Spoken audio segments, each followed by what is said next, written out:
Може ли да се представите?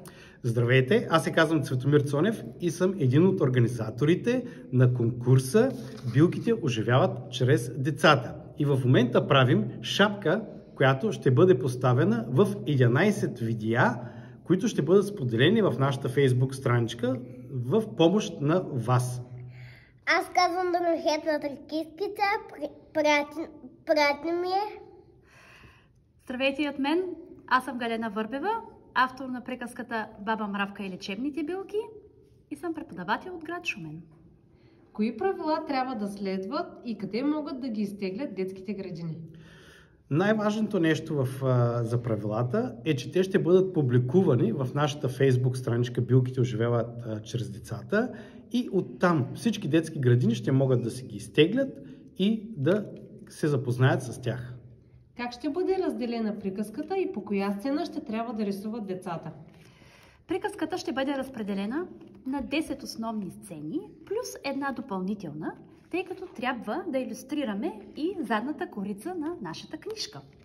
Къде участниците ще могат да получат текста и как ще бъдат разпределени сцените? Участниците, които искат да участват, ще видят тези сцени в нашата Facebook страничка.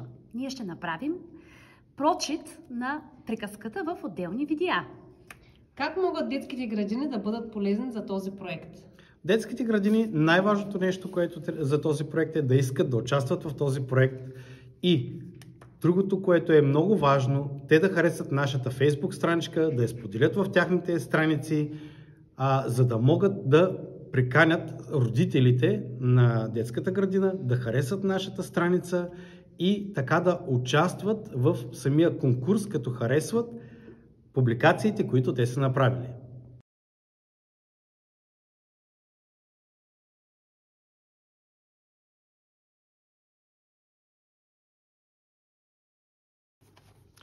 И време е за 9-та сцена, да видим на кои области ще се падне. Благодаря, Даде. Пловдивска област. Всички детски градини от Пловдивска област да се готвят. 9-та сцена. Всички вкупом дават по стръкче чай. Храстчета, цветя, тревички, развълнуваха се всички. Света лъч ще затрептят, в росна утрин ще цъфтят.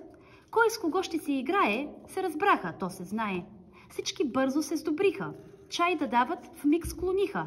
Баба Мравка работлива се тръгна радостна, щастлива. Топъл чай като направи, Здравка бързо се оправи. Щом се Слънчо пак събуди, Мравка скокна да се труди. Весело му даде знак, махна му с ръчичка пак, а той огря до край гората. Цялата бе тя в позлата.